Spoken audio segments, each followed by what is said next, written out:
Good morning, RSA.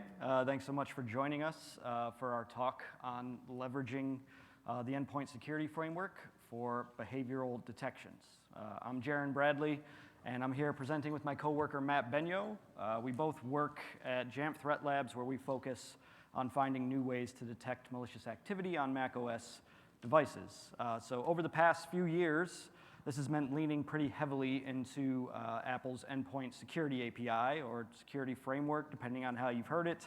And today we wanted to share a bit about where we've found success with monitoring for applications that are behaving in ways that they shouldn't be. So there's been a lot of documentation and a lot of kind of ideas thrown out using endpoint security on Apple, and we wanted to share just some of the more some of the ways that we've actually applied it rather than just some of the theoreticals. So we're going to dive in pretty deep with that. And from a behavioral detections perspective, we're talking more about not so much how the user is behaving, but how the operating system is behaving and how we can find anomalies there.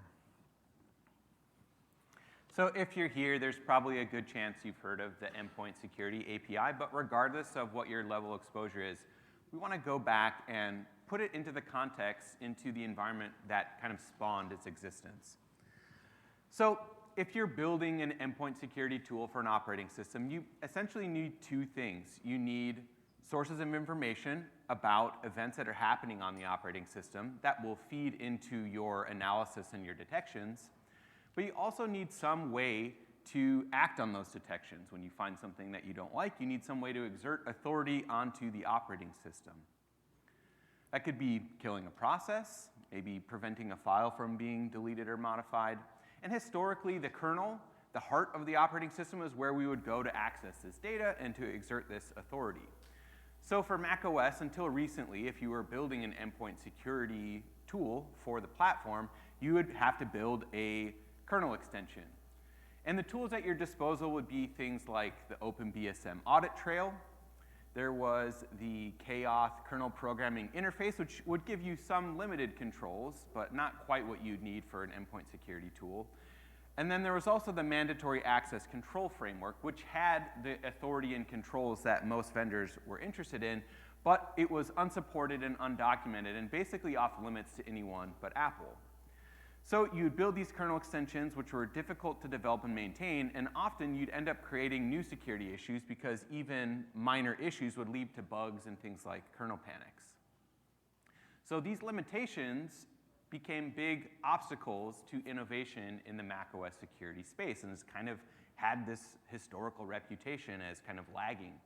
So to right the ship and in an effort to secure the kernel and give security vendors what they needed, Apple introduced the Endpoint Security API in 10.15. And in doing this, they are effectively serving up within user space a rich information source and controls to act on detections, all without having any instability in the kernel. So instead of kernel extensions, vendors can now build system extensions that exist in user space.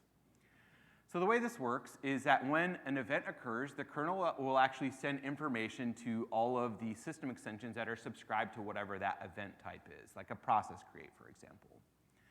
And most of these events come in two different styles. There are notification style events and authorization events. They both deliver the same information, but notify events are really just meant to inform. So they let the system extension know that something happened. The system extension can then use that information how it sees fit. Maybe it displays an alert to the user, or maybe they're forwarding this data to a security event manager. By contrast, an authorization event actually holds up the event at the kernel level before it even occurs. So the kernel delivers the information about the event that essentially is intending to occur to this third-party system extension, and the extension evaluates that data to make a determination based on detection logic whether or not that should proceed. And when an event fails the system extension checks, the system extension sends the deny response and the operation is terminated. Of course, this is just a representation of how this works. It happens very quickly because we need to maintain the performance and the user experience.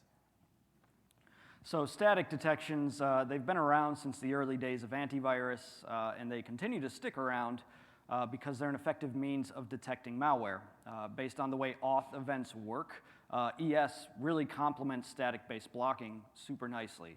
While the execution of an event is on hold, a third-party extension can quickly scan it and decide whether or not we should allow this process to carry out. What are some of these indicators? What are the indicators that we can scan in this very small time window? It can be a variety of things, but if we're going to prevent something from executing on the system, we'd better be highly confident that it's something that shouldn't be allowed to run, because once again, the last thing we want to do is ruin the user's macOS experience, right?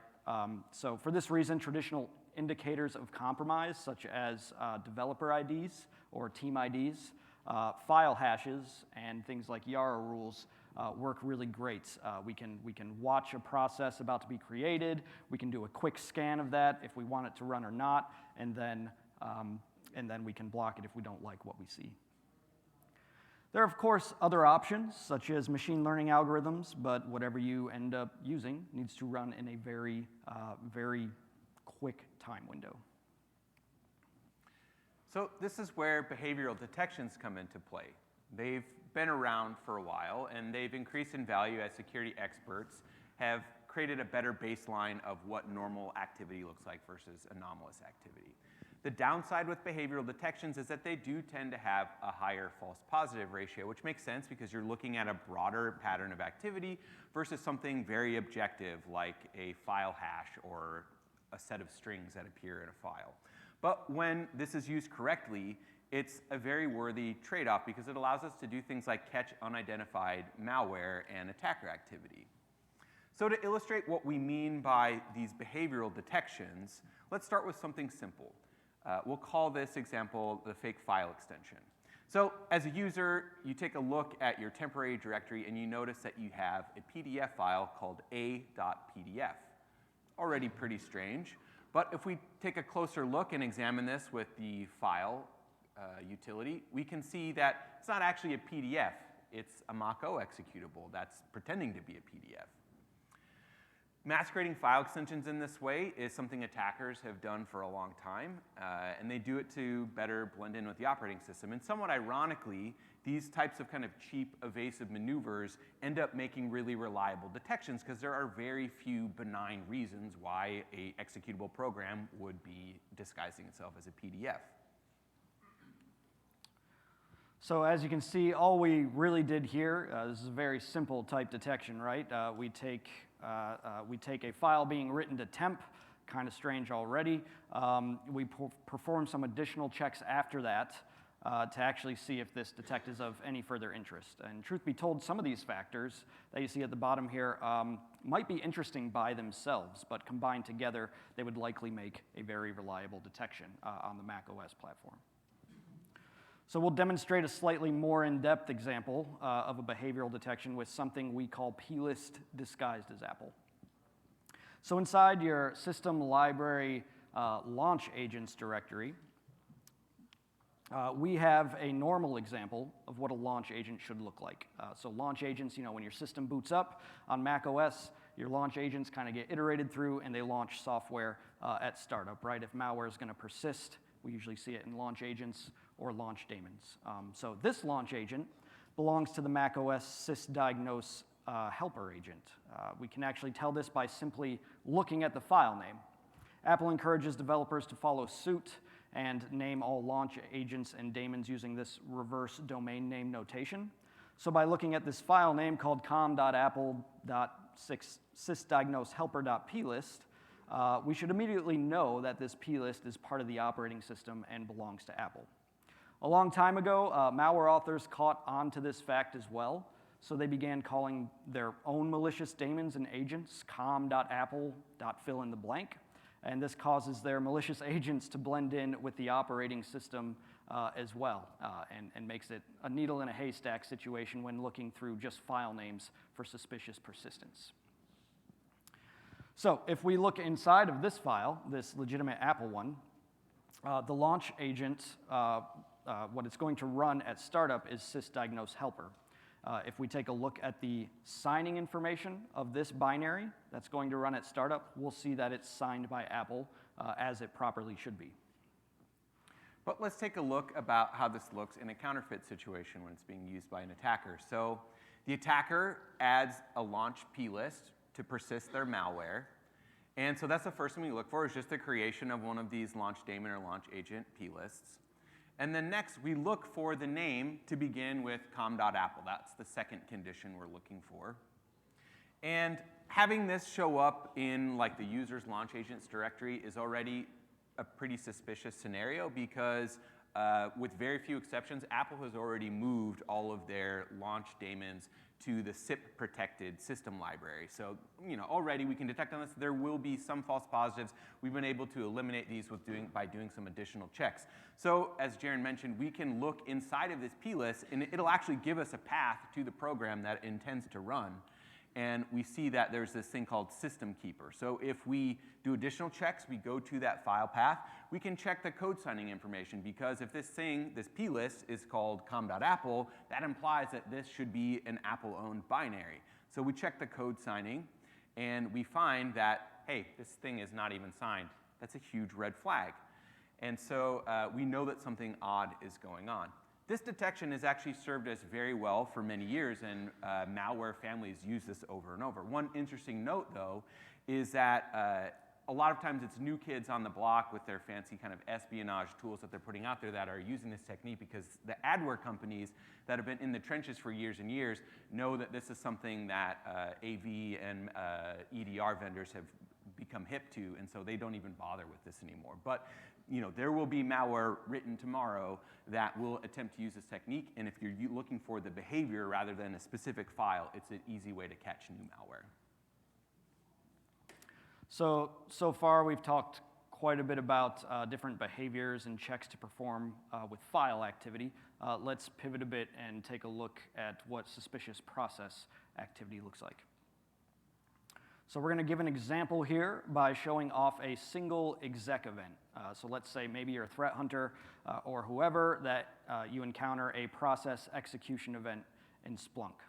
In this case, we're just demoing with a simple cut command, right? So say you're looking through a bunch of, just threat hunter data, event after event. You see cut by itself, not super interesting. Right? So for those that aren't familiar, the cut command is generally just used like on the Unix platform to splice data passed to it from another command. So again, by itself really tells us nothing. What we're going to show here is how we can take other fields from ES to try and piece together the context of what actually ran here. So next, we're going to grab the parent process ID. And this is going to basically, tell us the parent that ran this cut command. Now, it's primarily a tool, cut, right, meant to be used within a shell, so it comes as no surprise to us that the parent in this case is ZSH, the default shell on macOS. Where we really start to gain some useful context is when we take the same event and we look up the responsible PID, which in this case points to the terminal, or terminal.app. As we can see, this process ID is now painting a better picture for us. So we've determined that the user opened a terminal, their shell of choice is ZSH, and they executed cut. However, as I stated earlier, this command executed by itself isn't really helpful. It's not helpful information. So there's still more to this picture, but at least we know that it was executed through a GUI application, the terminal. So by looking at the process group ID value, we can determine what the process group ID leader of this command was. This PID value, although fairly well known, gets less attention than it deserves in threat hunting. Not only can we easily grab what process was at the front of a set of piped commands, in this case, system profiler, but we can also perform a search to see all processes that share the same process group ID, essentially rebuilding the exact command that was executed. So with some additional lookups, we can gain even more context. Now, this approach can't always be taken. We're demoing an example where kind of standard job control is in place, but overall, this is a pretty good way to go about getting context on how, when you come across an individual command that was executed. So in this case, we see that the executed command was one that gets used to grab the serial ID of the device it's on. This command gets used in both legitimate apps as well as a lot of different malware. You know, oftentimes the first thing it runs, maybe grab the serial, solve that in some way to create a unique identifier and send it up to command and control or whatever. If we want to scope in specifically on all the commands executed within this specific shell, ES will also return the session ID. A session, you know, for those maybe not on Unix all the time, a session is a collection of process groups, and a session ID will point us to the process that's in control of those groups. In this case, it belongs to the login process, which terminal runs upon execution before the specific shell is chosen. So from a single event that shows, you know, a simple cut command occurring, we're able to use the different PID fields to determine the exact context of what's going on, and then using some simple lookups, we can further kind of enhance this data to get to tell a full story of what happened. So let's take a look at an attack behavior where we can apply some of these process ID relationships. So take, for example, this popular living off the land technique. The basic idea is that the malware or attacker will curl something from a server, like a script, and then pipe that script directly to an interpreter. So what's kind of spooky about this technique is that no malicious code actually ever ends up on the disk. It's, you know, fileless. So it really can sidestep all of our static detection methods because this code only exists in memory. But if the defender knows to look for this happening, all is not lost. We can actually just go to the address that was curled, and we could actually retrieve this script. So as long as you know to look for it, it's just kind of creating an extra step to go on and do this analysis. But if we take a look on how to, so if you have this running, and then you check for the running processes, you notice something kind of odd, which is you see OSA script, the AppleScript interpreter running by itself, and there are no command line arguments. So that's kind of what we would base a detection around. So in this particular example, what we can do then is we can monitor for any time an interpreter language, in this case AppleScript, is executed in that somewhat non-traditional manner where the command line has no arguments within it. And as we mentioned earlier, we can then hone in on the process group ID to trace that back, and that's going to lead us back to this execution of curl. So this is going to be a very good clue that what was executed by OSA script was piped over from this curl command, and that's definitely worth alerting on for further analysis. So we've talked a bit about what we'd call standard detections. Now we'd like to get into some detections that require significantly more checks and data to determine applications with anomalous behaviors. So all three detections we'll talk about here next were all developed after we discovered ourselves or learned of a zero-day vulnerability that exists. So we'd put these detections into place in order to detect if those vulnerabilities were ever being abused anywhere. So the first is a gatekeeper bypass vulnerability that was discovered a while back. So a number of different bypasses have come to light over the course of, you know, the past few years, revolving around file quarantine and gatekeeper. So these are both security features built into macOS that exist to help users ensure that they're only running code that's been properly signed by a trusted developer.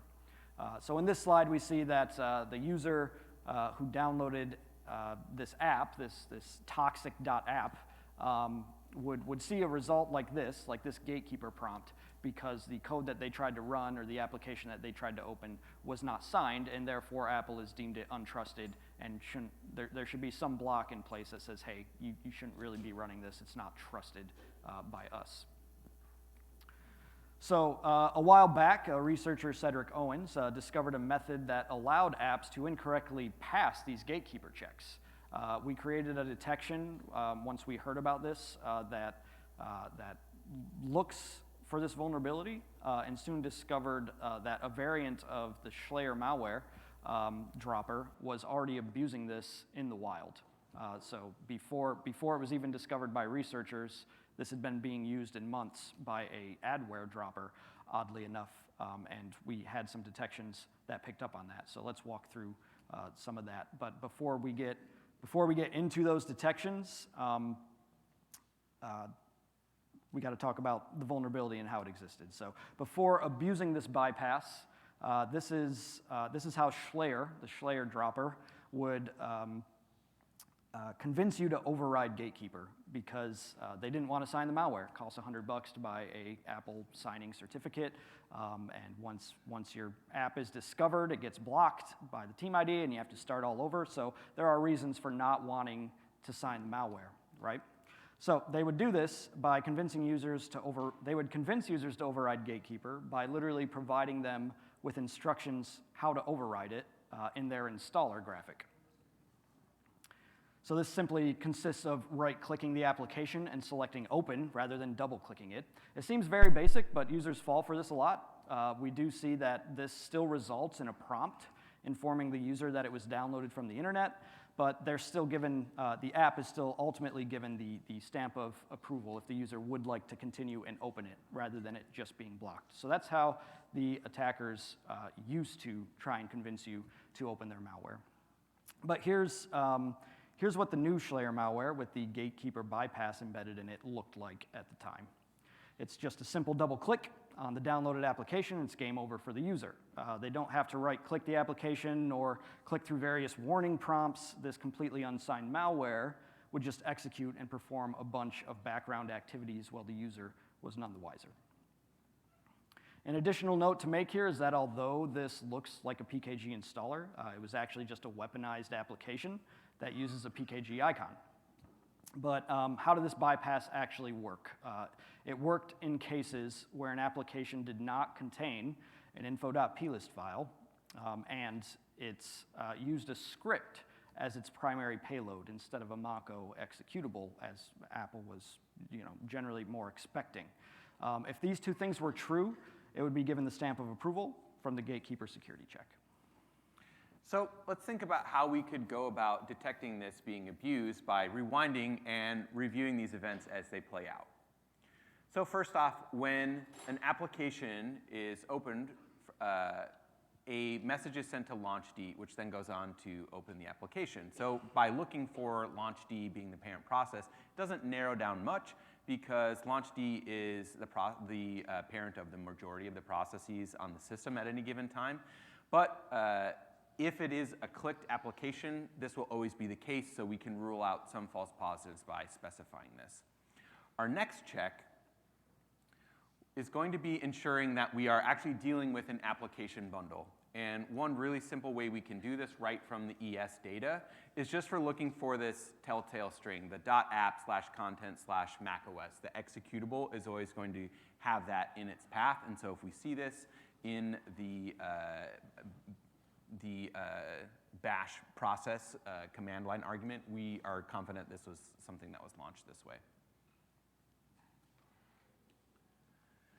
Next, we're going to ensure that the process executed was an interpreter because this needed to be an interpreted language. It needed to essentially be a script that was running, posing as an application. So there are many different interpreters that are built into the system. At the time we built the detection, these were the ones that were available. Some of those have been removed by default. Next, we'll check that the application we pulled out of the command line is not actually a binary itself, because again, it needs to be a script. So another way we can ensure that is just checking to see, is this thing a binary? So that's a simple check that we can do. And then lastly, we want to lock in on when this Gatekeeper bypass is actually taking place to determine, and we do this by determining whether the application is actually being analyzed by Gatekeeper. And there's one thing that's interesting about this bypass is that it wasn't just sidestepping the check, it was actually going through the Gatekeeper check, and it was just incorrectly being passed. So we want to make sure that we are honing in on the moment that this is actually occurring. And one kind of trick for doing this is that we can look for this distinctive app translocation directory in the path.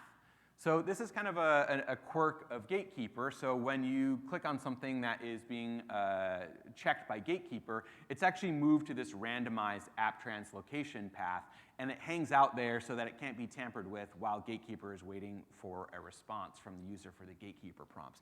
So by looking for this, we can be confident that we are catching it in the moment that it's being analyzed by Gatekeeper. So from the endpoint security perspective, let's just take a quick look at what that all looks like that Matt just explained.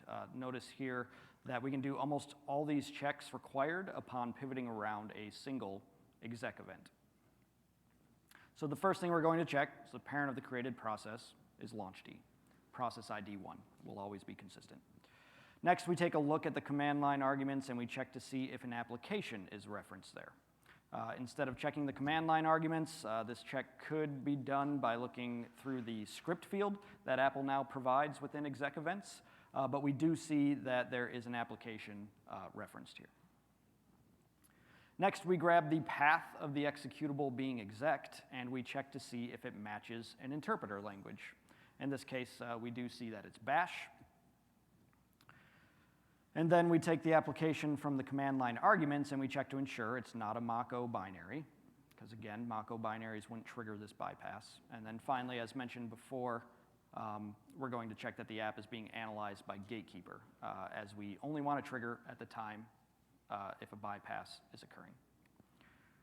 So this is the detection we put into place when we heard about the zero-day existing, and almost immediately as we pushed it out, we detected Schlayer malware, the dropper triggering in various environments, which tells us that malicious authors do see value in evading these Gatekeeper checks and do see value in trying to, not have to go through the code signing process and notarization process on the Apple platform. So the second bypass we want to talk about is a TCC bypass. TCC on macOS, in case you're not familiar, it's a feature where users can grant specific applications permissions to do specific things, such as, say, capture keyboard inputs, record the mic, record the screen, various things that attackers might want to do, and you want to know if your software is kind of performing those different actions, right? So when an application attempts to perform an action, such as record the screen, the user is prompted asking if they want to approve this action for the application. Perhaps one of the more concerning times where we've seen this prompt bypassed was in the wild by the XCSset malware. Zero-day usage isn't new for this malware. In fact, it was using 2 other zero days at the time as well. Specifically, we're going to focus on the zero day it would attempt to use in order to gain screen recording permissions, and how we went about detecting when this was happening. So the malware would start by looking for a list of various applications that are already exist on the system and likely have screen recording permissions associated with them. In the malware code, it refers to these applications as donor apps. So among these applications was, of course, Zoom, since at this point many users have this installed on their system and are often using it to share their screen in remote meetings, right? If you want to be able to do that, you have to give the screen sharing permission to macOS in the TCC settings. So what the malware authors discovered is that if they placed an application bundle within an already existing application bundle, then they could actually piggyback off the permissions of that existing application bundle. So if this were to happen, we go back into the TCC settings. This is effectively what would now be taking place. However, the piggybacking application would gain the permissions, but it would not be showing up on this TCC software list. So now the attacker could record the screen without requiring approval from the user. I think an important takeaway here is a lot of people also don't think anyone's going to take the time, attackers are going to take the time to bypass features like this, when in fact in the past it has already been done by macOS malware in the wild. This was also all done via AppleScript, which if you've ever written AppleScript, you may find that more impressive. I don't know. So let's take a look at how we can detect this happening from within a single ES event. So we'll once again focus on an exec event that tells us when an application is opened. And the first thing we're going to look at is the path to that application. And once we're sure that we're looking at an application that's been launched, we're also going to look for that secondary application within. So we're looking for an app within an application. And keep in mind, Zoom is just used as an example here. So for the detection, it can't just be like a hard-coded path. In theory, it could be any application nested within any application. So after determining that we have a nested application relationship, we can now perform some additional verifications on both of these file locations. So make note, Apple does allow you to place an application within an application. Many legitimate software developers use this technique. So we check the outer application, look for the code signing, and we see, no surprise, it's signed properly by Zoom.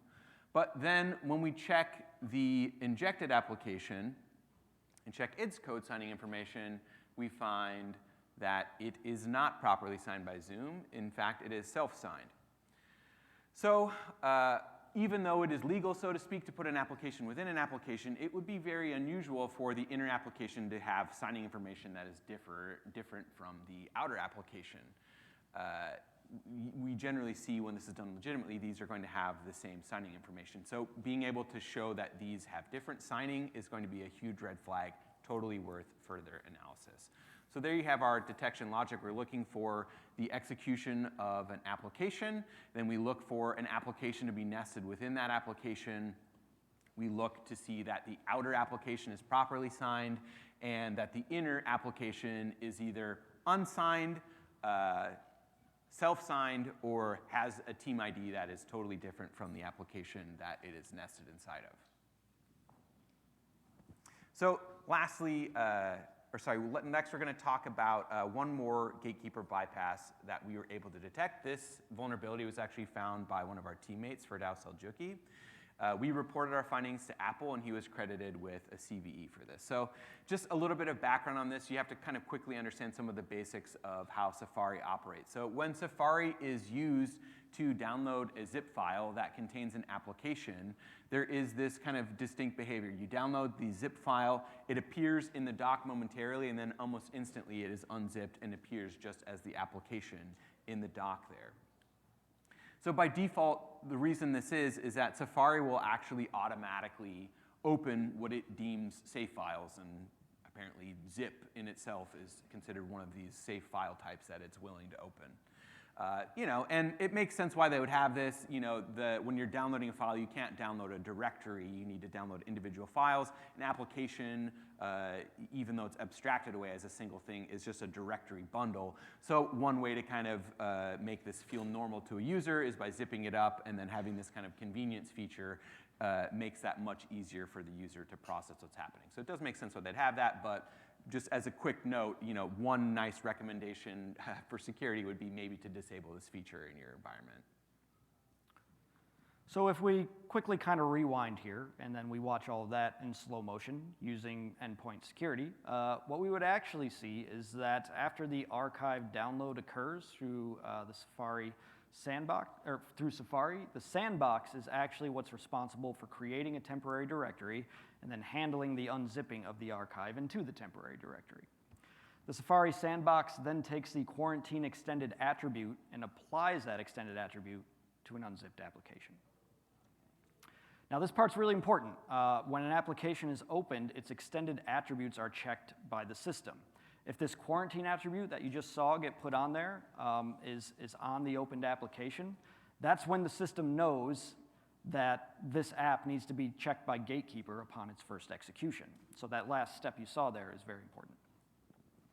So while we were browsing the internet in search of malware, something we do on a regular basis, we encountered a gaming website that was hosting games in application form, like for Mac OS. After we downloaded these games, we noticed that they were somehow bypassing Gatekeeper prompts despite being completely unsigned. So after further investigating, we actually noticed that the extended attribute was not being placed on the application directory itself. It was only being applied to the recursive contents under the application. So as you can see here, toxic.app somehow wasn't getting that quarantine attribute. And as it turns out, when you open an application, that's technically all macOS cares about. It doesn't care about the files under that directory. So we noticed that this wasn't happening if we downloaded the application via another browser and unzipped it manually ourselves. So in that case, if we were doing that, all the quarantine attributes would appear as expected. So this told us that the issue lied somewhere in the Safari auto-unzipping process, because other browsers wouldn't trigger this, but Safari would. Not only that, but we also noticed that if we used Apple's built-in ditto command to unzip our archives, it would also result in the same quarantine bug. So this told us that the bug likely goes much deeper in the operating system somewhere, as it was affecting at least 2 different Apple unarchiving technologies. So as it turned out, this issue existed within the bill of materials functionality. So a bill of materials, think of it as a receipt for all the files that an installer or archive leaves on the system. Logically, this receipt technology ties really well to PKG installers that have a whole list of directory files in them. However, macOS also kind of builds and references a bill of materials for zip files as well. So upon unarchiving the application from a normal zip, the BOM, the bill of materials, seen on the right here, will keep track of each file that gets unarchived. The unarchiving logic then goes through each file in the bill of materials, and it applies the quarantine attribute to each of those. One big thing we noticed when analyzing a normal zipped application in a hex editor is that the first zip file header starts at the root application directory. The quarantine attribute would always be applied as expected if it looked like this. So the zip files we were downloading, these video games from this website, they were unknowingly bypassing Gatekeeper and missing this root level header, because they were kind of compiling these video games into zip files manually in a more manual fashion, which kind of broke what Gatekeeper was expecting to see, or what the Safari sandbox was expecting to see. And instead, in those zip files, the applications, those zip files started at the application contents directory rather than at the applications directory. So if we take one of these modified zip files and we remove the top level header, we see here that the BOM gets parsed once again. On the right, the application root directory would be missing from the BOM. However, the application would continue to unzip and operate normally. But when the copy quarantine function references the bill of materials and applies all the quarantine attributes to it, it ends up missing the app directory itself, since the BOM was out of sync in this case. So using ESF as our foundation, how do we go about detecting that this action has occurred? So we start by looking for a simple file rename event. And the process that is performing that rename is the Safari Sandbox broker. So the rename event was targeting an application, and the path that it was doing that from was this predictable temporary directory. So finally, we actually just do a manual check of the file that was unzipped, the application that was unzipped, to see that it did in fact receive a quarantine attribute. Ultimately, what we're looking for here is Safari unzipping a application and then going back and just checking to see that it got the quarantine attribute.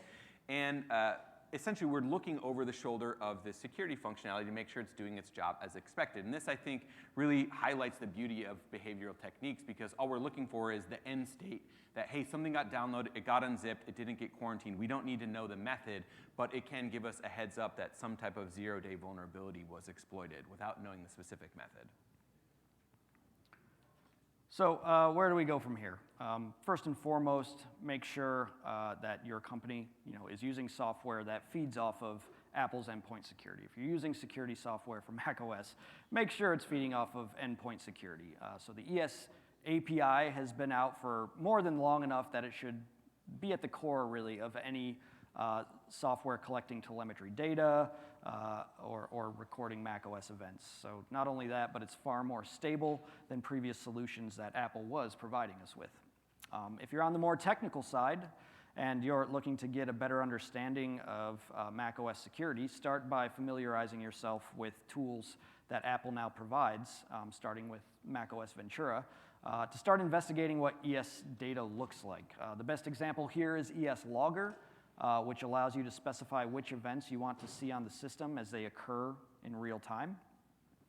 I myself used to love playing, I don't know if anybody's used System Tap before on Linux, or there's a couple different ways to kind of see this level of activity on Linux devices. And now, I've always wanted this to be on Mac OS, and now that's happening. We're starting to be able to see these events occur, and there's a little less secrecy about what's going on at that level. So not only does this now exist, but it's properly managed by Apple. So start familiarizing yourself, I would say. So as Apple continues to update visibility of the ecosystem by providing us with new events, and they're continuing to do that as new macOS versions are released, which shows the promise, the future, is promising for macOS, and that's from a security perspective, and it should continue to be supported in this manner. So, thank you. That's our talk.